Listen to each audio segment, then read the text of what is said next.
الحمد لله رب العالمين والصلاة والسلام على سيد المرسلين محمد وآله وصحبه أجمعين اما بعد. محترم بزرگوں، دینی اور ایمانی بھائیوں، اس سے پہلی مجلس میں آپ صلی اللہ علیہ وسلم کی مکی زندگی سے متعلق کچھ بنیادی باتیں بیان کی گئی تھی، جس میں آپ صلی اللہ علیہ وسلم پر نازل ہونے والی پہلی آیات اور اس کے بعد نازل ہونے والی دوسری آیات اور ان آیتوں میں آپ صلی اللہ علیہ وسلم کو جو حکم دیا گیا، اس کی روشنی میں یہ بات بتلائی گئی کہ مکی دور میں آپ صلی اللہ علیہ وسلم کو جو حکم دیا گیا تھا وہ دعوت کا حکم تھا، اور اس کے ساتھ اچھے اخلاق کو اختیار کرنے اور لوگوں کی خدمت کرنے، انسانیت کی خدمت کر کے ان کا دل جیتنے اور ان کو اپنے سے قریب کرنے کا حکم دیا گیا تھا۔ اس مجلس میں اسی مکی دور سے متعلق چند باتیں قدر تفصیل کے ساتھ بیان کرنے کی کوشش کروں گا، اور دعوت کا کام کرنے والوں کے لیے علم کا پرچم لے کر آگے بڑھنے والوں کے لیے یقیناً یہ باتیں بہت ہی سود مند ثابت ہوگی، فائدہ مند ثابت ہوگی۔ آپ صلی اللہ علیہ وسلم جب اپنی زندگی کے 40 بہاریں آپ نے مکمل کی اور 41ویں سال میں آپ داخل ہوئے، رمضان کا مہینہ تھا، 17 تاریخ تھی، آپ صلی اللہ علیہ وسلم غار حرا میں اعتکاف کی غرض سے چلے جاتے تھے۔ رمضان کے مہینے میں، رمضان کی 17 تاریخ، اگست کا مہینہ 6 تاریخ اور 610 عیسوی آپ صلی اللہ علیہ وسلم پر وحی کا نزول ہوا۔ اقرأ بسم ربک الذی خلق، حضرت جبرائیل علیہ السلام ان آیات کو لے کر نازل ہوئے۔ گویا آپ صلی اللہ علیہ وسلم کو نبوت اور رسالت سے سرفراز کیا گیا اور ایک عظیم ذمہ داری آپ کے سر پر ڈالی گئی، لیکن چونکہ اس سے پہلے آپ صلی اللہ علیہ وسلم کو اور پورے جزیرۃ العرب میں رہنے والوں کو اس سے واسطہ نہیں تھا، کئی صدیاں گزر گئی تھی، نبوت، رسالت، کتاب اور وحی اس کا ان کو کچھ پتہ نہیں تھا۔ آپ صلی اللہ علیہ وسلم پہلے پہل بہت زیادہ گھبرائے۔ جب اپنے گھر کو واپس لوٹے تو اپنی رفیق حیات حضرت خدیجۃ الکبریٰ رضی اللہ عنہا سے فرمایا، زملونی زملونی، مجھ کو چادر سے ڈھانپ لو، مجھ کو چادر سے ڈھانپ لو، مجھے اپنے تئیں خطرہ محسوس ہو رہا ہے۔ اللہ تبارک و تعالیٰ نے حضرت خدیجۃ الکبریٰ کی صورت میں وہ رفیق حیات عطا فرمائی تھی جس نے آپ صلی اللہ علیہ وسلم کی قدم قدم پر ہمت افزائی کی، آپ صلی اللہ علیہ وسلم کی ہمت کو، آپ کے حوصلے کو ٹوٹنے نہیں دیا۔ اس نے تقریباً 15 سال آپ صلی اللہ علیہ وسلم کے ساتھ گزارے تھے۔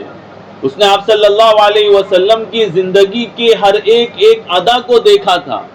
وہ جانتی تھی کہ جس کی زندگی اتنی پاکیزہ ہے، جس کی زندگی اتنی نورانی ہے، شیطان اور جنات کا اس پر اثر نہیں ہو سکتا۔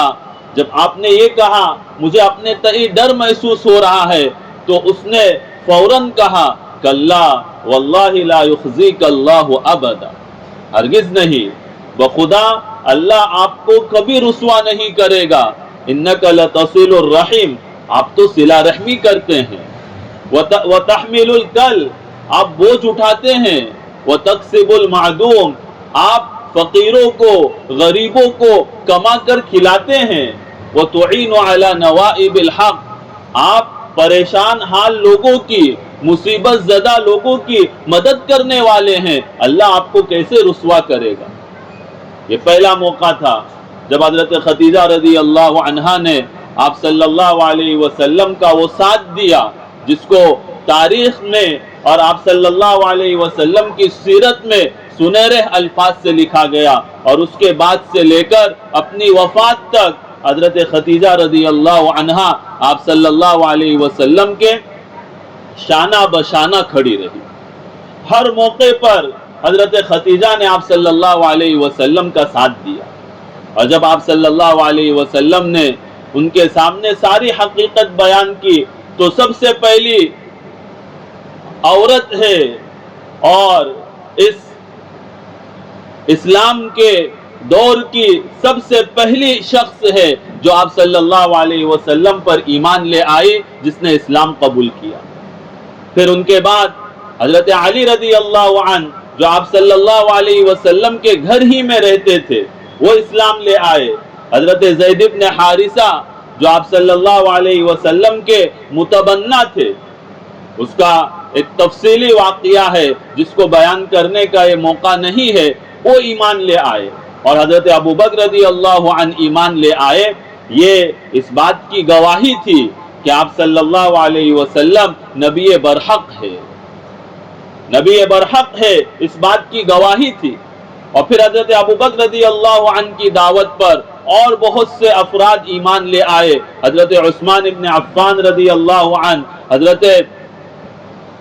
حضرت عبد الرحمن بن عوف رضی اللہ عنہ، حضرت سعد بن ابی وقاص رضی اللہ عنہ، حضرت زبیر رضی اللہ عنہ، اور پھر کچھ دنوں کے بعد اور چند افراد ایمان لے آئے۔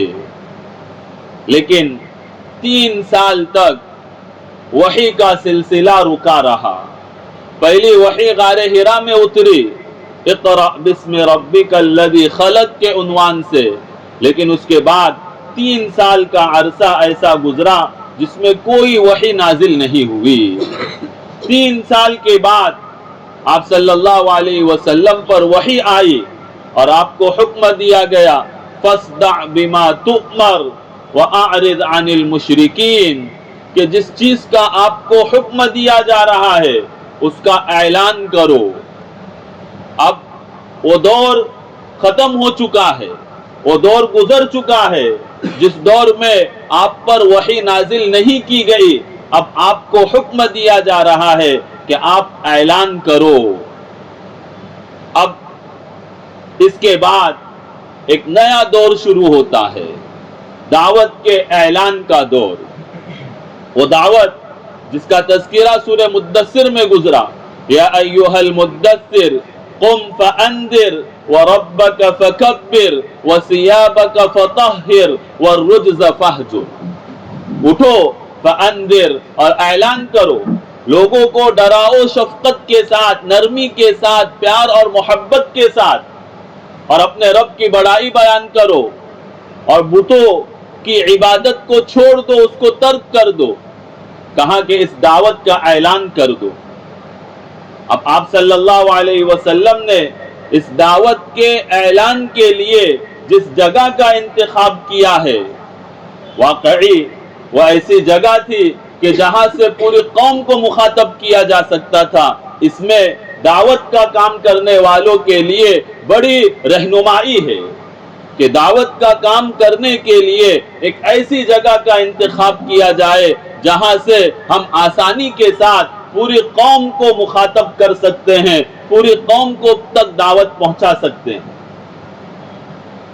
آپ صلی اللہ علیہ وسلم صفا پہاڑ کی بلندی پر چڑھے، اور اس بلندی پر چڑھ کر آپ صلی اللہ علیہ وسلم نے ایک ایسے اسلوب میں لوگوں کو مخاطب کیا جو اسلوب لوگوں کے درمیان معروف تھا۔ جس کو سننے کے بعد یہ ممکن ہی نہیں تھا کہ لوگ وہاں پر جمع نہ ہو۔ آپ صلی اللہ علیہ وسلم نے یا صباحا کہہ کر پکارا۔ یہ وہ کلمہ تھا کہ جب کوئی حادثہ پیش آنے والا ہوتا تھا تو لوگ یہ کلمہ کہہ کر آواز دیتے تھے، سب کے سب لوگ جمع ہوتے تھے اور پھر اس کے بعد ان کے سامنے وہ بات رکھی جاتی تھی۔ آپ صلی اللہ علیہ وسلم نے اسی کلمے کو اختیار کیا اور لوگوں کو آواز دی۔ جب لوگ جمع ہو گئے تو آپ صلی اللہ علیہ وسلم نے حکیمانہ انداز میں، مشفقانہ انداز میں لوگوں کو خطاب کیا، لوگوں کو دعوت دی، جس کا تذکرہ اس سے پہلی والی مجلس میں ہو چکا ہے۔ آپ نے فرمایا کہ اس لشکر کے، اس پہاڑ کے پیچھے اگر میں کہوں کہ ایک لشکر ہے جو تم پر حملہ کرنا چاہتا ہے، کیا تم میری تصدیق نہیں کرو گے؟ آپ صلی اللہ علیہ وسلم نے ان کے دل و دماغ کو اپنی طرف متوجہ کرنا چاہا۔ جب ان لوگوں نے ایک زبان کہا کہ کیوں نہیں، تم سچے ہو، امانت دار ہو، ہم نے تمہارے تئیں سچ کا اور امانت داری ہی کا تجربہ کیا ہے، جب ان کے دل، ان کے دماغ آپ صلی اللہ علیہ وسلم کی طرف متوجہ ہوئے، تب آپ صلی اللہ علیہ وسلم نے ان کو اپنی دعوت پیش کی، جو دعوت اللہ تبارک و تعالیٰ کی طرف سے آپ صلی اللہ علیہ وسلم کو دی گئی تھی۔ آپ نے فرمایا انی نذیر لکم بین یدی عذاب شدید، کہ دیکھو میں تمہیں آگاہ کرنے کے لیے آیا ہوں، میں تمہیں باخبر کرنے کے لیے آیا ہوں اس عذاب، اس سخت عذاب سے جو بالکل تمہارے سامنے ہے اگر تم نے میری بات نہیں مانی۔ اگر خدا نہ خواستہ تم نے میری بات نہیں مانی تو پھر وہ عذاب تم پر نازل ہو کر رہے گا۔ اس سے پتہ چلا کہ دعوت کا کام کرنے والوں کی ایک ذمہ داری تو یہ ہے کہ وہ ایسی جگہ کا انتخاب کرے جہاں سے پوری قوم کو مخاطب کیا جا سکتا ہے۔ مسئلہ صرف ایک برادری کا نہیں ہے، مسئلہ پوری انسانیت کا ہے، پوری قوم کا ہے۔ اللہ تبارک و تعالیٰ نے اس امت کو برپا کیا ہے پوری قوم کی نجات کے لیے، تمام انسانوں کی نجات کے لیے اللہ تبارک و تعالیٰ نے اس امت کو برپا کیا ہے اور اس امت کو نذیر بنا کر بھیجا ہے۔ اور نذیر یہ عربی زبان کا کلمہ ہے، اس کے معنی آتے ہیں شفقت کے ساتھ، نرمی کے ساتھ آگاہ کرنے والا، شفقت کے ساتھ، پیار اور محبت کے ساتھ، حکیمانہ اسلوب کے ساتھ لوگوں کو باخبر کرنے والا، لوگوں کو آگاہ کرنے والا، اس کو نذیر کہا جاتا ہے۔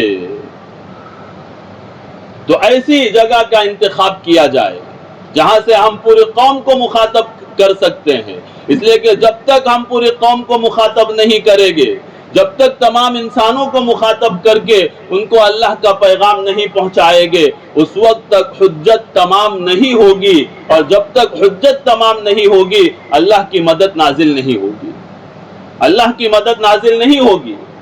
آج در در کی جو ٹھوکریں کھائی جا رہی ہے اور جو حالات آ رہے ہیں، ان حالات کی بنیادی وجہ یہی ہے۔ ہم اللہ کے رسول کی سیرت کو اس طرح سے نہیں پڑھتے جس طرح سے پڑھنے کا حق ہے، اور دعوت کے اس میدان میں اس طرح سے داخل نہیں ہوتے جس طرح اللہ کے رسول اس میدان میں داخل ہوئے تھے۔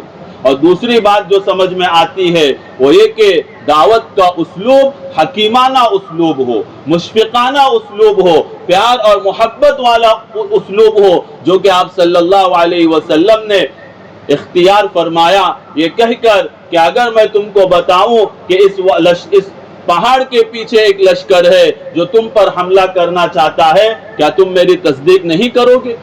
کون تصدیق نہیں کرے گا؟ اس لیے کہ ایک شخص پہاڑی پر چڑھا ہوا ہے، دونوں جانب کو دیکھ رہا ہے، اور ایک پہاڑی کے نیچے ہے، وہ دونوں جانب کو نہیں دیکھ سکتا، ہر ایک اس کی تصدیق کرے گا۔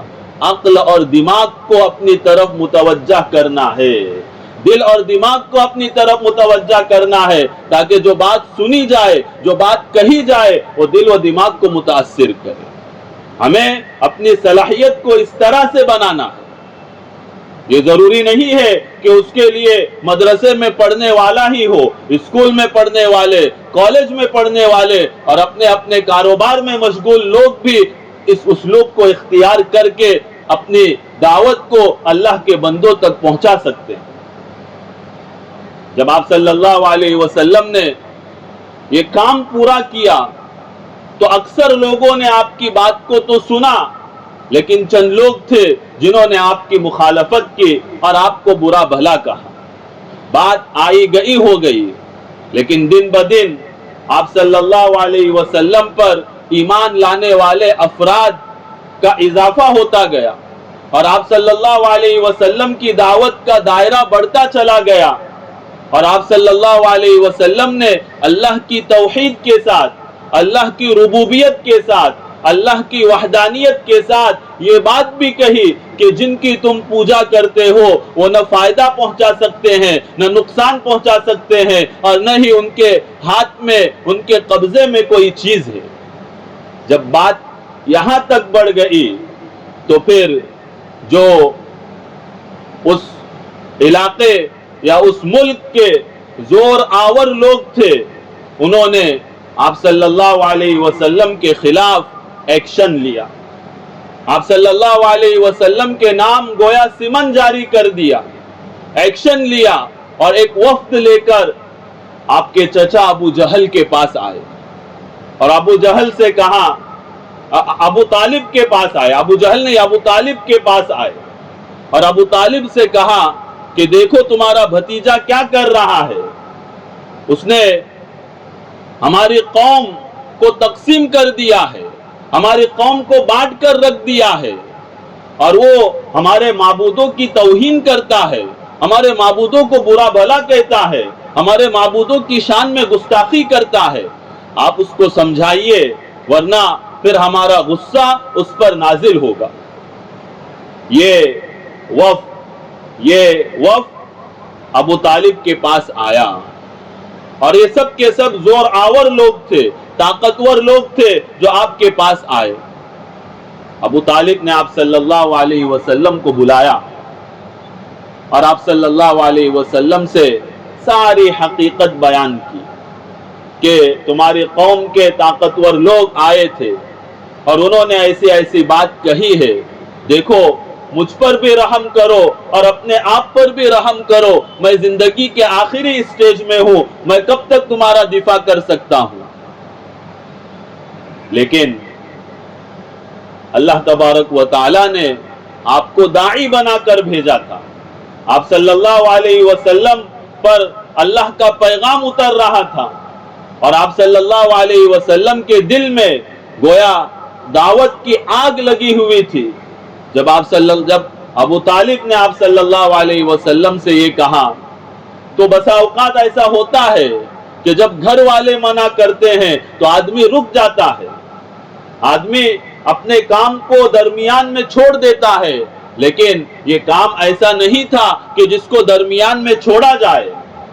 آپ صلی اللہ علیہ وسلم نے صاف الفاظ میں کہہ دیا، لو وضع الشمس فی یمینی والقمر فی یساری علی ان اترک هذا الامر ما ترکته حتی اظہرہ اللہ او اہلک دونہ، اگر وہ میرے دائنے ہاتھ میں سورج لا کر رکھ دے اور بائیں ہاتھ میں چاند لا کر رکھ دے، اس شرط پر کہ میں اس دعوت کے کام کو چھوڑ دوں، تب بھی میں اس کام کو چھوڑنے والا نہیں ہوں، یہاں تک کہ اللہ تبارک و تعالی اس کو غالب کر دے یا اس کے راستے میں میں ہلاک ہو جاؤں، میں مر جاؤں۔ اور یہ کہہ کر آپ صلی اللہ علیہ وسلم کے آنکھوں سے آنسو نکلے، وہ نبوت کے آنسو تھے جس نے ابو طالب کے دل کو نرم کر دیا، جس نے ابو طالب کے دل کو پسیج کر دیا۔ جب آپ صلی اللہ علیہ وسلم مڑ کر جانے لگے تو ابو طالب نے آپ صلی اللہ علیہ وسلم کو آواز دی اور کہا کہ جاؤ، تم کو جو کرنا ہے کرو، میں ہرگز تم کو ان کے حوالے نہیں کروں گا، ہرگز میں تم کو ان کے حوالے نہیں کروں گا۔ اور موت تک ابو طالب برابر آپ صلی اللہ علیہ وسلم کا دفاع کرتے رہے۔ اس میں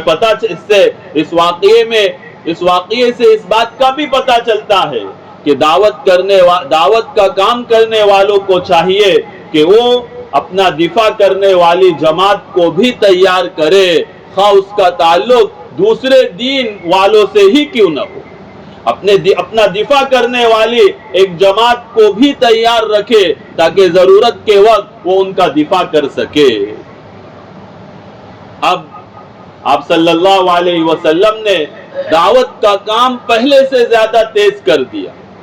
اس بات کو میں نے اس سے پہلے بھی کہا تھا، اب بھی اس بات کو دہراتا ہوں کہ جب تک قوم کو مخاطب نہیں بنایا جائے گا، اور قوم سے مراد صرف اپنی برادری نہیں ہے بلکہ پوری انسانیت ہے، پوری انسانیت ہے، جب تک ان کو مخاطب نہیں کیا جائے گا حجت تمام نہیں ہوگی، اور جب تک حجت تمام نہیں ہوگی اللہ تبارک و تعالیٰ کی مدد نہیں آئے گی۔ آپ صلی اللہ علیہ وسلم نے دعوت کا کام پہلے سے زیادہ تیز کیا۔ اب جب ان طاقتور لوگوں نے دیکھا کہ آپ صلی اللہ علیہ وسلم باز نہیں آ رہے ہیں اور آپ پر ایمان لانے والوں کی تعداد میں آہستہ آہستہ ہی صحیح اضافہ ہوتا جا رہا ہے، تو انہوں نے ایک نئی حکمت عملی اختیار کی۔ پھر جو دور شروع ہوا ہے وہ تعذیب کا دور شروع ہوا ہے۔ موجودہ زمانے کے اعتبار سے اگر کہا جائے تو پھر جو دور شروع ہوا وہ دور گویا سزاؤں کا دور تھا، وہ دور جو ہے وہ ٹارچر کرنے کا دور تھا۔ انہوں نے ان لوگوں کو ٹارچر کرنا شروع کر دیا جو آپ صلی اللہ علیہ وسلم پر ایمان لائے تھے، خاص طور پر کمزور قسم کے لوگ، غلام قسم کے لوگ جو آپ صلی اللہ علیہ وسلم پر ایمان لائے تھے، ان کو ٹارچر کرنا شروع کیا، ان کو سزا پر سزا دینا شروع کر دیا۔ موب لنچنگ جس کو کہا جاتا ہے، گویا موب لنچنگ کا دور شروع ہو گیا۔ حضرت بلال کو پکڑا، حضرت عمار کو پکڑا، ان کے والد کو پکڑا، ان کی والدہ کو پکڑا، اور پھر ابو جہل جو ملعون تھا اس نے ان کی والدہ کے ساتھ جو سلوک کیا ہے، کتابوں میں لکھا ہوا ہے کہ اس نے ان کے پیٹ کی نچلی جگہ پر جو ہے اپنا نیزہ مارا، اور نیزہ مار کے ان کو ہلاک کر دیا، ان کو شہید کر دیا۔ اور پھر حضرت خباب ابن عرط رضی اللہ عنہ اور دیگر صحابہ، ان کو پکڑ پکڑ کر سزائیں دی گئی، اور ایسی سزائیں کہ ان سزاؤں سے نکلنے کا کوئی راستہ نہیں تھا۔ اس وقت اگر کوئی سزا ہو بھی جاتی ہے تو کورٹ کے ذریعے اور دیگر ذرائع کے ذریعے اس کو موقوف کیا جا سکتا ہے، اس کو رکایا جا سکتا ہے، وہاں پر ایسا معاملہ نہیں تھا۔ حضرت خباب ابن عرط رضی اللہ عنہ فرماتے ہیں کہ میرے جو سردار تھے وہ مجھ کو گرم عین دوپہر کے وقت گھر سے باہر لے آتے اور آگ جلاتے، اور میرے کپڑے اتار کر مجھے اس آگ میں رکھتے، اور ان میں کا کوئی بدبخت اپنا پیر مجھ پر رکھتا کہ میری پیٹھ زمین سے لگ جاتی تھی، میری پیٹھ زمین سے لگ جاتی تھی۔ جب انہوں نے اپنی پیٹھ سے اپنا کپڑا اٹھا کر دکھایا تو دیکھنے والوں نے دیکھا کہ پوری چمڑی پگھلی ہوئی ہے اور برس کی بیماری کا شکار ہو گئے تھے۔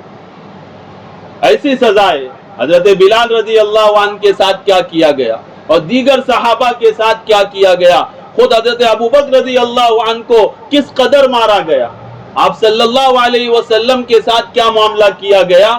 یہ جو دور شروع ہوا وہ تعذیب کا دور تھا۔ یہ تعذیب جس کو موجودہ زمانے کی اصطلاح میں موب لنچنگ بھی کہا جا سکتا ہے یا ٹارچر بھی کہا جا سکتا ہے، یہ انفرادی طور پر تھا، یہ انفرادی طور پر تھا۔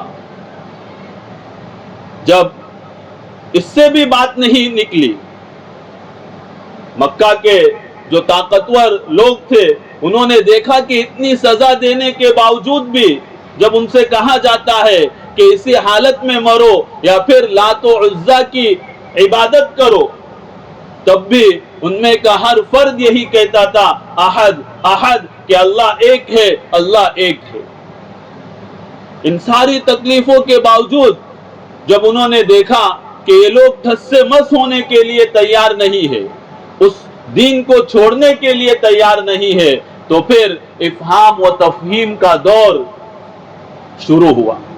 انہوں نے چاہا کہ ان کو ورغلا کر، پھسلا کر اس دین سے دور کیا جائے۔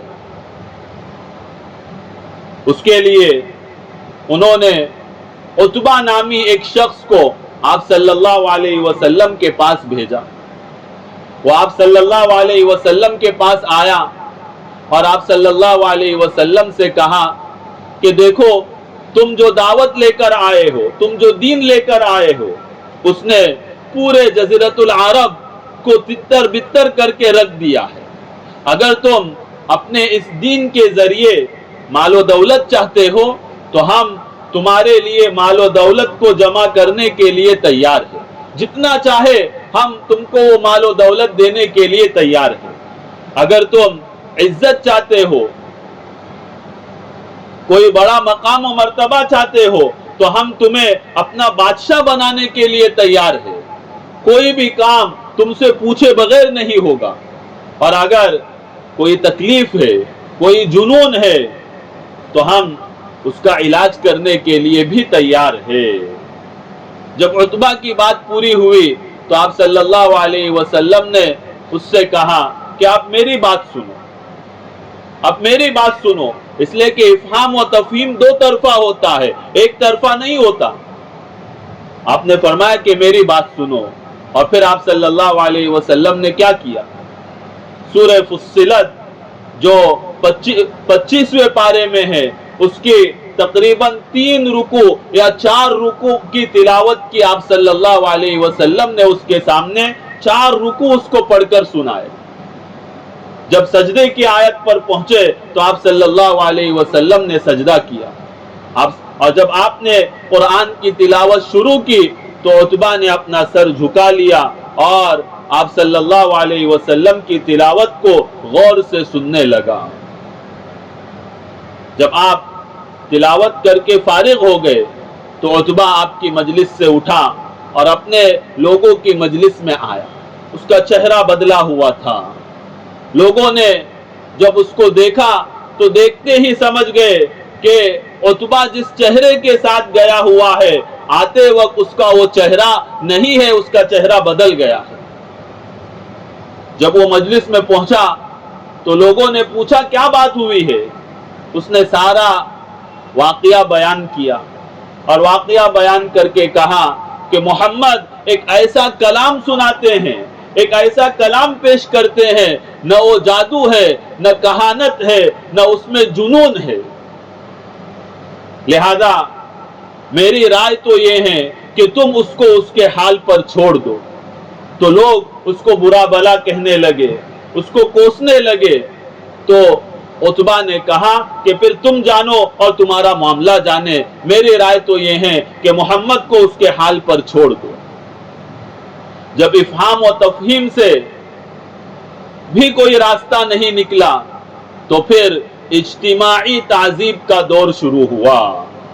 اجتماعی تعذیب، اس سے پہلے جو تعذیب تھی، جو ٹارچر کیا جا رہا تھا، جو موب لنچنگ ہو رہی تھی، وہ انفرادی طور پر تھی، لیکن اب جو تعذیب کا دور شروع ہوا وہ اجتماعی طور پر تھا۔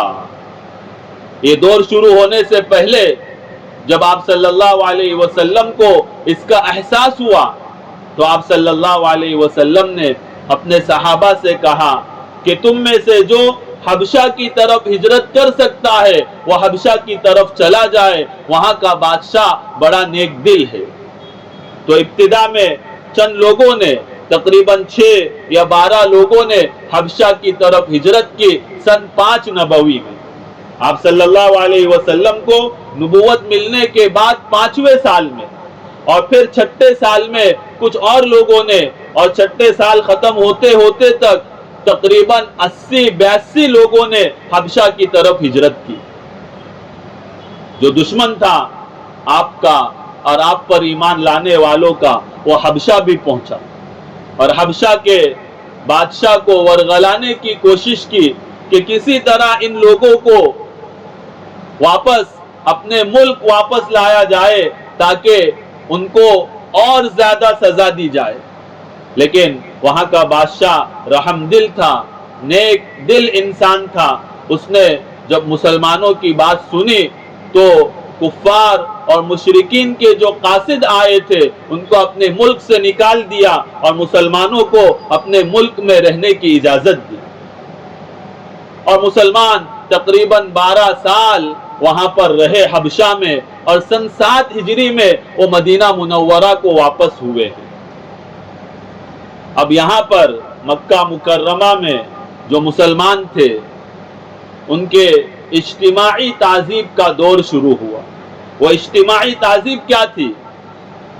مکہ والوں نے بنو ہاشم کا بائیکاٹ کر دیا. بنو ہاشم کا جو آپ صلی اللہ علیہ وسلم کا خاندان تھا اس خاندان کا بائیکاٹ کر دیا، اور یہ معاہدہ کیا کہ کوئی بھی ان سے لین دین نہیں کرے گا، کھانے پینے کی چیز ان سے ان کے ہاتھوں فروخت نہیں کرے گا، ان سے نکاح نہیں کرے گا، ان سے کوئی معاملہ نہیں کرے گا. لہذا آپ کا خاندان بنو ہاشم اور آپ صلی اللہ علیہ وسلم پر ایمان لانے والے یہ سب کے سب ایک گھاٹی میں محصور کر دیے گئے، ایک گھاٹی میں قید کر دیے گئے جس گھاٹی کا نام شعب ابی طالب تھا. سن 7 نبوی میں وہ اس میں داخل ہوئے اور 10 نبوی تک وہاں پر رہے، پورے 3 سال. اس طرح کہ نہ کھانے پینے کی کوئی چیز تھی اور نہ ہی کوئی لین دین ان کے ساتھ ہوتا تھا. اگر کوئی تجارت کرنے والا شخص اس طرف آتا تو مکہ کے یہ طاقتور لوگ اس کو وہاں جانے کی اجازت نہیں دیتے. 3 سال، پورے 3 سال اس حالت میں گزرے کہ کھانے پینے کی کوئی چیز نہیں تھی اور زندگی گزارنے کی کوئی چیز نہیں تھی. درخت کے پتے کھا کھا کر آپ صلی اللہ علیہ وسلم نے اور آپ کے خاندان کے لوگوں نے اور آپ پر ایمان لانے والوں نے درخت کے پتے کھا کھا کر زندگی گزاری. صحابہ جو اس وقت آپ کے ساتھ تھے وہ کہتے تھے کہ ہمارا پاخانہ تک نہیں نکلتا تھا، بکری کے مینگنیوں کی طرح سے ہمارا پاخانہ نکلتا تھا اور بچوں کے بلبلانے کی آواز سے جو ہے کلیجے منہ کو نکل آتے تھے. یہ اجتماعی تعذیب تھی، یہ اجتماعی سزا تھی جس دور سے ان کو گزارا گیا. یہ سارے مراحل جو ہے دعوت کا کام کرنے والوں کے ساتھ گزرتے ہیں. آج آپ موجودہ زمانے پر اگر نظر ڈالیں گے تو جو لوگ دعوت کا ایک کام لے کر اٹھے ہیں ان کے اوپر ایک کے بعد ایک یہ مرحلے آتے گئے ہیں، لیکن آخر میں فتح انہی کو حاصل ہوئی ہے جو صبر کے ساتھ، استقامت کے ساتھ اپنے موقف پر ڈٹے رہے. جب 10 نبوی کا دور شروع ہوا، 3 سال شعب ابی طالب میں گزرے تو مکہ کے کچھ غیور افراد تھے جنہوں نے یہ طے کیا کہ اس معاہدے کو ختم کیا جائے. انہوں نے کہا کہ ہم یہاں پر پیٹ بھر کر کھائے، آرام سے زندگی گزارے اور بنو ہاشم وہاں پر بھوکے رہے، ان کو کھانے پینے کی اشیاء میسر نہ ہو. انہوں نے ایک میٹنگ بلائی اور اس میٹنگ کے اندر یہ طے کیا گیا کہ اس معاہدے کو ختم کیا جائے. اس معاہدے کو ختم کرنے سے پہلے آپ صلی اللہ علیہ وسلم نے حضرت ابو طالب کو یہ بات بتلا دی تھی کہ وہ معاہدہ جس کاغذ پر لکھا گیا ہے دیمک نے اس کاغذ کو کھا دیا ہے سوائے بسم اللہ الرحمن الرحیم کے. جب انہوں نے اپنی میٹنگ میں یہ طے کیا کہ اس معاہدے کو ختم کیا جائے تو ان میں کا ایک شخص اٹھ کر چلا گیا تاکہ اس معاہدے کے دستاویز کو پھاڑ دے. تو اس نے جا کر دیکھا کہ واقعی آپ صلی اللہ علیہ وسلم نے جو خبر دی تھی وہ خبر بالکل صحیح اور سچ ہے کہ دیمک نے اس معاہدے کے دستاویز کو پورا کھا دیا ہے سوائے بسم اللہ الرحمن الرحیم کے. اب اس معاہدے کو ختم کیا گیا، بنو ہاشم اس گھاٹی سے اترے، اپنے گھروں میں آئے، اور اسی 10 نبوی میں ابو طالب کا بھی انتقال ہوا، اور آپ صلی اللہ علیہ وسلم کی وہ رفیق حیات جس نے پوری زندگی اپنا مال، اپنی جان اور اپنی تمام چیزیں آپ صلی اللہ علیہ وسلم پر نچھاور کی تھی، حضرت خدیجۃ الکبریٰ، ان کا بھی انتقال ہو گیا۔ جو دفاع کرنے والے تھے، جو آپ صلی اللہ علیہ وسلم کی حفاظت کرنے والے تھے، ایک کے بعد ایک اٹھ گئے، اس دنیا سے رخصت ہو گئے۔ لہذا اس کے بعد کفار کو، مشرکین کو اس کا موقع ملا کہ وہ آپ صلی اللہ علیہ وسلم کو سخت سے سخت سزا دے اور آپ صلی اللہ علیہ وسلم کو پریشان کرے۔ ایک مرتبہ آپ صلی اللہ علیہ وسلم خانہ کعبہ کے اندر نماز پڑھ رہے تھے، کفار و مشرکین کی ایک جماعت بیٹھی ہوئی تھی، ان میں سے جو بدبخت تھا وہ اٹھ کھڑا ہوا اور جہاں پر اونٹ ذبح کیے جاتے تھے اس جگہ پر چلا گیا اور اونٹ کی اوجھڑی لے کر آیا۔ جب آپ صلی اللہ علیہ وسلم سجدے میں چلے گئے تو اس نے آپ صلی اللہ علیہ وسلم کی پیٹھ پر، آپ کی گردن پر وہ اوجھڑی ڈال دی کہ اس کے بوجھ کی وجہ سے آپ صلی اللہ علیہ وسلم سجدے سے اٹھ نہیں پا رہے تھے۔ جب کسی نے حضرت فاطمہ کو جا کر بتایا کہ ایسا ایسا واقعہ پیش آیا ہے، تو وہ معصوم سی ننھی بچی آئی دوڑتے ہوئے اور اپنے والد کے گردن سے اس اوجھڑی کو اٹھایا، تب جا کر آپ صلی اللہ علیہ وسلم سجدے سے اٹھے۔ حضرت فاطمہ ان کو برا بھلا کہنے لگی، آپ صلی اللہ علیہ وسلم نے بھی ان کے کئی سخت کلمات ارشاد فرمائے۔ جو لوگ بھی وہاں پر تھے اور جنہوں نے یہ حرکت کی تھی، غزوہ بدر میں سب کے سب مارے گئے، سب کے سب مارے گئے۔ اللہ تبارک و تعالی ایک ایک کا حساب لیتا ہے۔ ضرورت اس بات کی ہے کہ ہم صبر سے کام لے اور جو اپنا موقف ہے اس موقف پر ڈٹے رہے، تو پھر اللہ تبارک و تعالی کی مدد ضرور آ کر رہتی ہے۔ ایک مرتبہ آپ صلی اللہ علیہ وسلم طواف کر رہے تھے، کافروں کی ایک جماعت وہاں پر تھی، انہوں نے آپ صلی اللہ علیہ وسلم کو برا بھلا کہنا شروع کیا، آپ صلی اللہ علیہ وسلم کو گالیاں دینے لگے، اور حتیٰ کہ ان میں سے بعض آپ صلی اللہ علیہ وسلم پر ٹوٹ پڑے۔ حضرت ابو بکر نے دیکھا تو درمیان میں آئے اور آپ صلی اللہ علیہ وسلم کو بچا لیا۔ آپ صلی اللہ علیہ وسلم تو بچ گئے، لیکن وہ جماعت حضرت ابو بکر پر ٹوٹ پڑی اور حضرت ابو بکر کی وہ حالت کر دی کہ ان پر بے ہوشی طاری ہوئی۔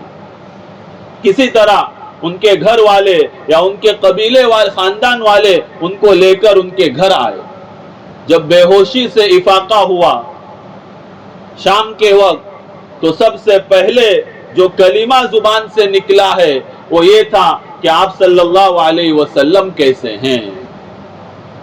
آج ہمارے نوجوانوں کا حال یہ ہے کہ جب سو کر اٹھتے ہیں تو سب سے پہلے یہ پوچھتے ہیں کہ موبائل کہاں پر ہے۔ حضرت اتنا مارا گیا کہ بے ہوشی طاری ہوئی، اور جب اٹھے ہیں تو سب سے پہلے جب افاقہ ہوا ہے تو سب سے پہلے جو الفاظ زبان سے نکلے ہیں وہ یہ کہ اللہ کے رسول کیسے ہیں۔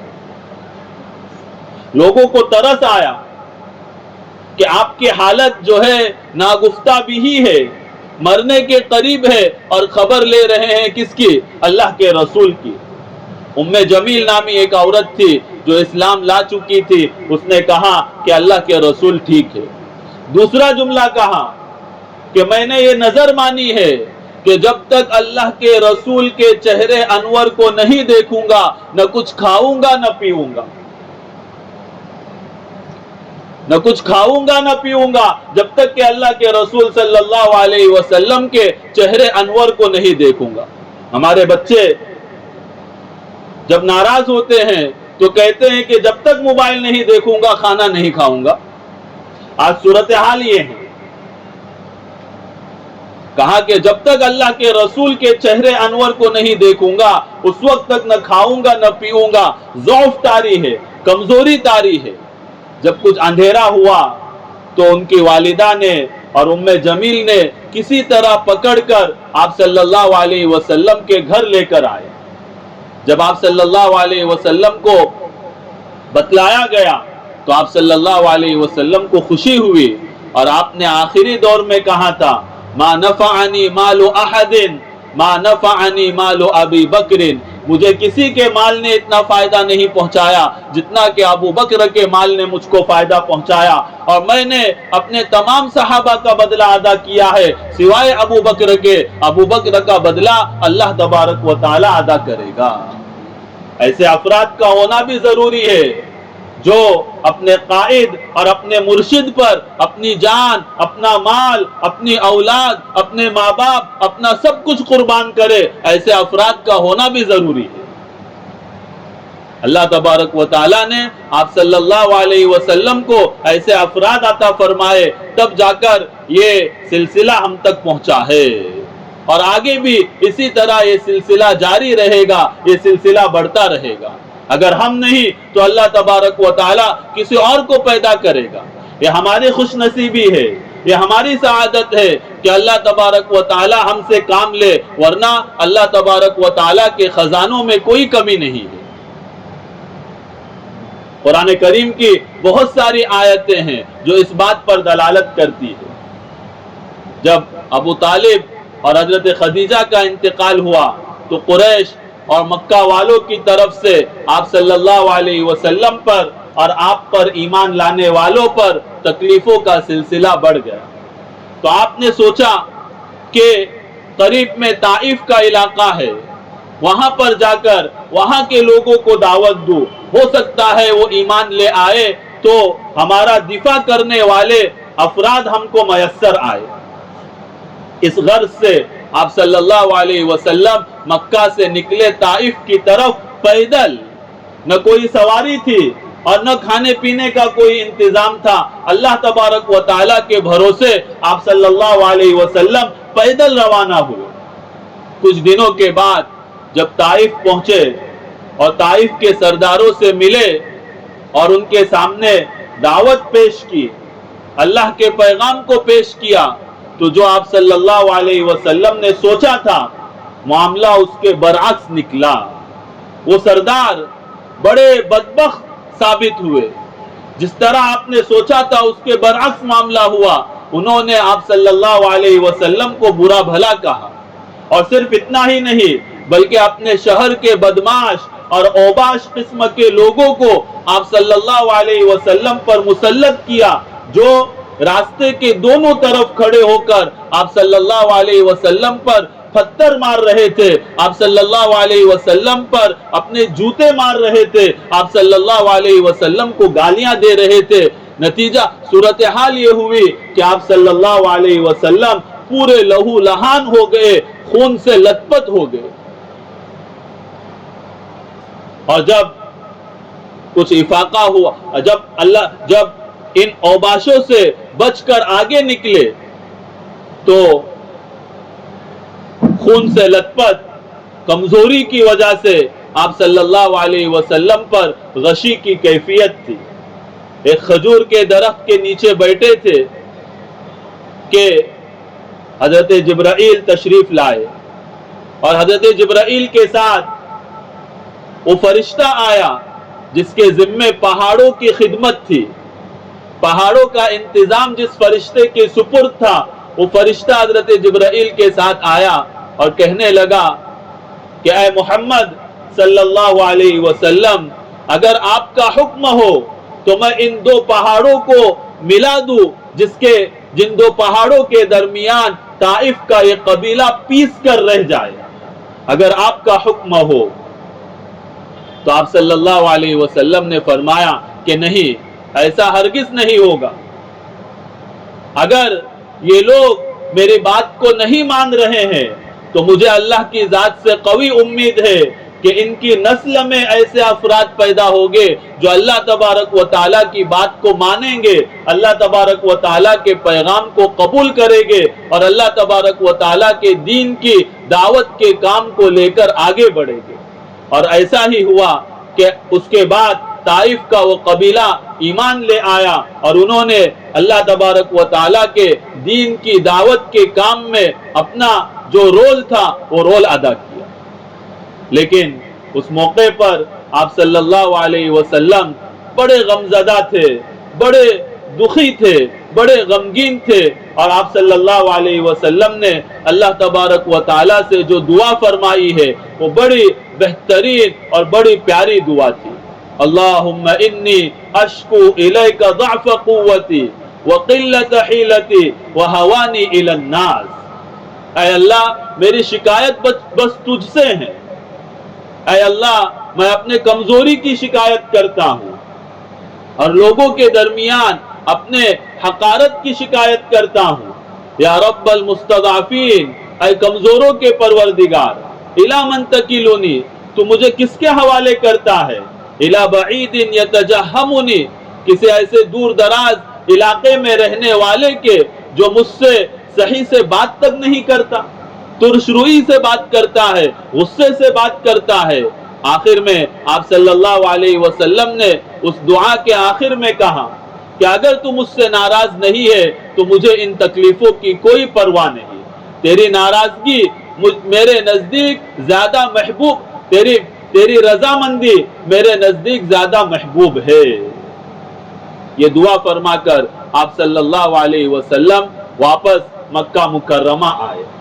اب جب مکہ مکرمہ میں آئے ہیں اور اہل مکہ کو اس واقعے کی خبر لگی ہے تو اہل مکہ پہلے کے مقابلے میں اور زیادہ جری ہو گئے اور آپ صلی اللہ علیہ وسلم اور آپ پر ایمان لانے والوں کے ساتھ تکلیفوں کا سلسلہ اور بڑھ گیا۔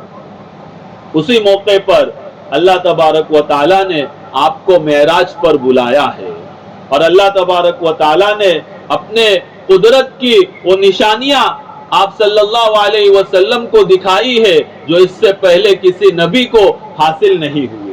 تمام انبیاء کی امامت کا شرف اللہ تبارک و تعالیٰ نے اسی واقعے میں آپ صلی اللہ علیہ وسلم کو عطا فرمایا، جو اس بات کی دلیل تھی کہ آپ مشرق و مغرب کے نبی ہیں، آپ مکۃ المکرمہ اور بیت المقدس کے نبی ہے اور آپ پوری انسانیت کے نبی ہے۔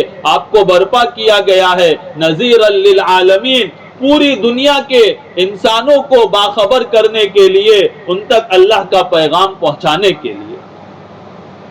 آپ صلی اللہ علیہ وسلم معراج کے سفر سے واپس آئے تو اللہ تبارک و تعالیٰ نے آپ صلی اللہ علیہ وسلم پر فتوحات کے دروازے کو کھول دیا، اس طرح کہ اس کے اگلے سال حج کے موسم میں مدینہ میں رہنے والے انصار کے دو قبیلے اوس و خزرج کے کچھ لوگ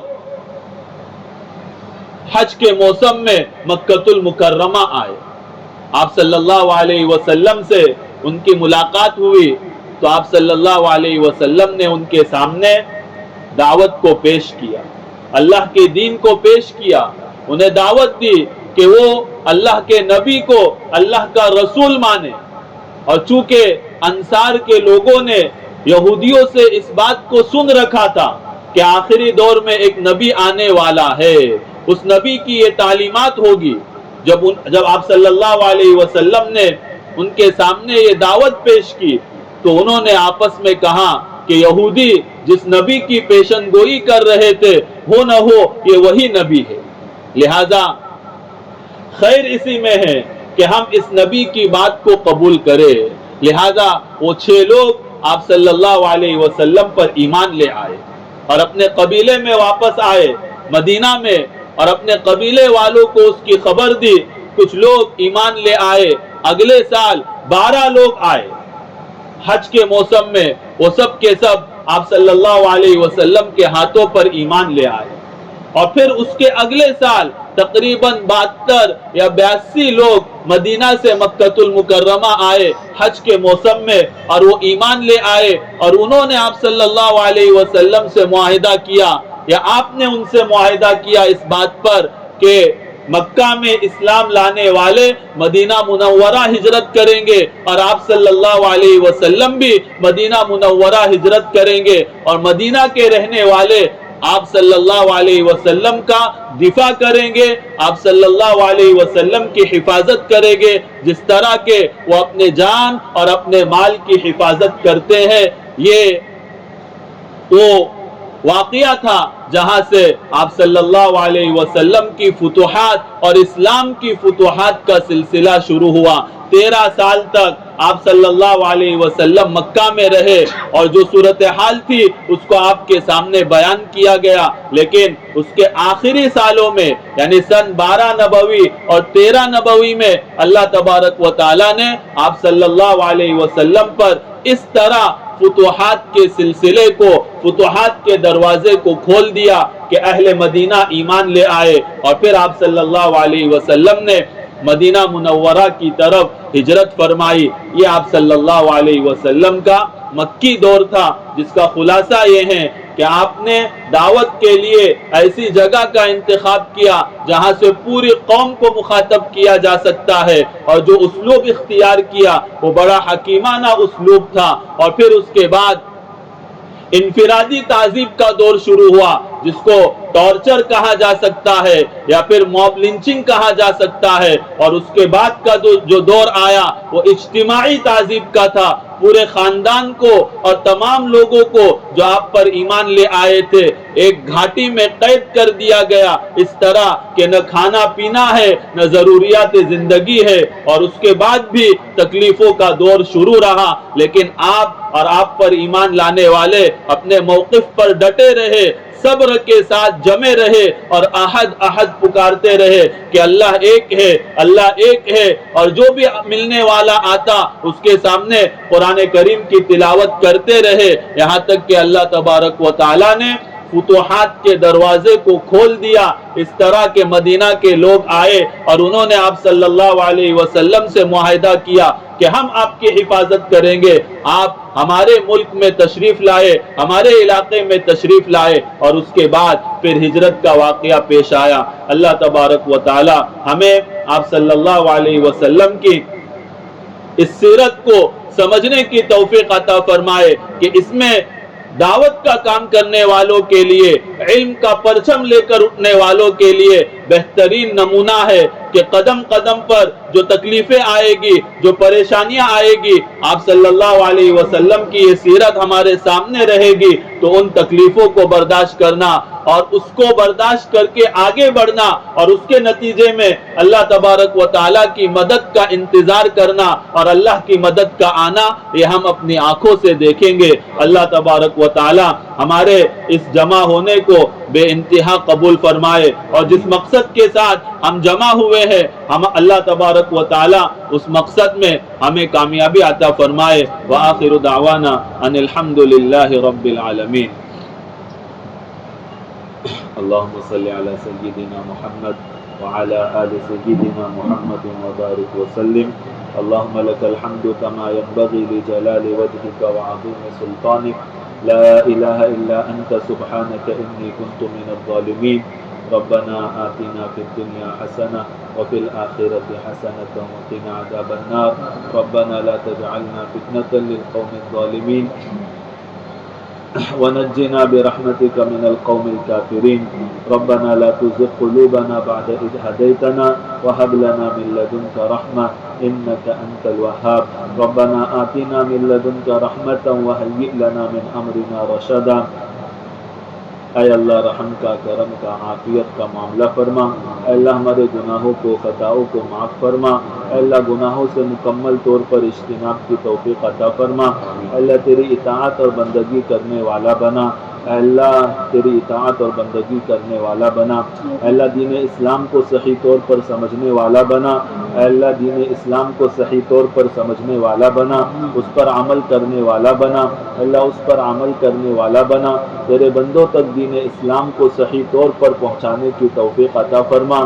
جو فریضہ ہم پر عائد کیا گیا ہے اے اللہ اس فریضے کو پوری تندہی کے ساتھ، پورے نشاط کے ساتھ انجام دینے والا بنا۔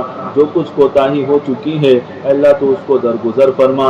اے اللہ مستقبل میں فتوحات کے دروازوں کو کھول دے، اے اللہ مستقبل میں فتوحات کے دروازوں کو کھول دے۔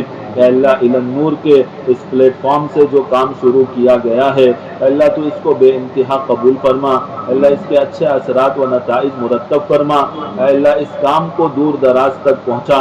اے اللہ اس کام کے ذریعے تو اپنے تمام بندوں کو ہدایت عطا فرما۔ اے اللہ اس پلیٹ فارم کو تو اپنے بندوں کی ہدایت کا ذریعہ بنا۔ اے اللہ اس پلیٹ فارم کو تو اپنے بندوں کی ہدایت کا ذریعہ بنا۔ اے اللہ جو لوگ بھی اس پلیٹ فارم کو قائم کرنے والے ہیں اے اللہ جو لوگ بھی اس پلیٹ فارم کو قائم کرنے والے ہیں، اس میں خدمت انجام دینے والے ہیں اے اللہ جو دین کی دعوت کی فکر رکھنے والے ہیں اے اللہ تو ان کو بھی بے انتہا قبول فرما۔ اے اللہ ان کے راستے کی رکاوٹوں کو دور فرما۔ اے اللہ ان کے راستے کی رکاوٹوں کو دور فرما۔ اے اللہ ان سب کو ہدایت کا سرچشمہ بنا۔ اے اللہ ان سب کو ہدایت کا سرچشمہ بنا۔ اے اللہ خوب ترقی عطا فرما۔ اے اللہ خوب ترقی عطا فرما۔ اے اللہ ہم سب کی مرادوں کو پورا فرما۔ اللہ ہم سب کی مرادوں کو پورا فرما۔ اللہ ہماری دعا کو قبول فرما۔ وصلی اللہ تعالی علی خیر خلقہ سیدنا محمد وعلی آلہ وصحبہ اجمعین برحمتک یا ارحم الراحمین والحمد للہ رب العالمین۔